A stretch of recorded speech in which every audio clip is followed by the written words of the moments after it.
YouTube, I'm going to be showing you, well, my mom is going to be showing you how to plant flowers. So, Oops. First of all, we just set out, know which pots you're going to do. We're going to do a large pot, and we're going to do a small pot.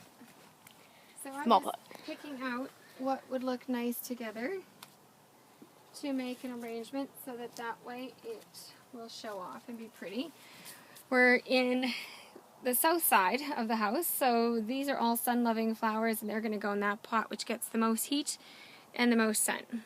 This here is a begonia, likes more shade, and it's going to go just over here on the other side on the pillar. But because of this large tree, it'll get a lot of shade throughout the day, so it'll still be fine. So first of all, we might as well do our small pot. And you always start with your main showpiece first of all, and then work around it. So our showpiece is the begonia, which is the peach-colored flower. Sorry. Move that out of the way.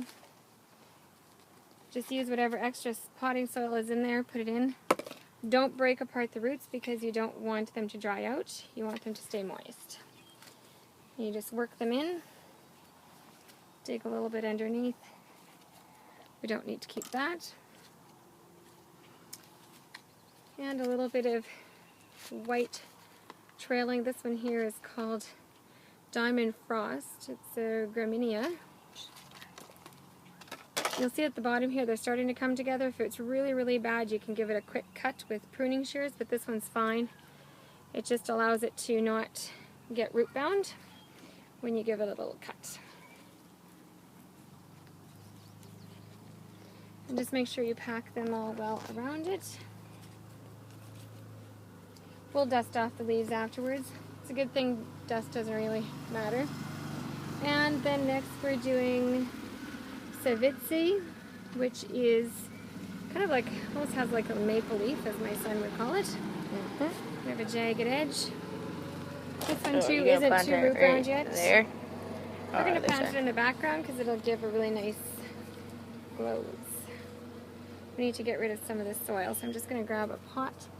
No, I'm going to go on the other And side. over here so that I can clean out some of the soil because there's just too much in this pot still. And if we need more, we just add more. And just make sure you always pack really good around there. And once we're all finished, then we'll water it all in really good. And last but not least, it's nice to have something trailing. It just looks pretty. This here is a vinca vine. One of my favorites. They come in different colors. You can get more of a lime one. On that side I've got a vinca vine, but it's got white in the center.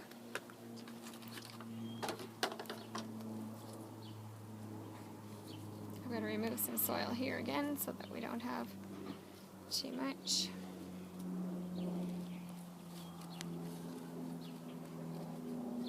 And now we can start filling in the extra holes with our extra soil.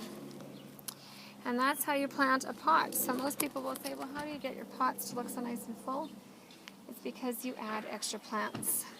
That's how you do it.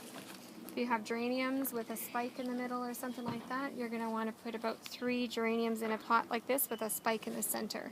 It'll give you a nice full pot.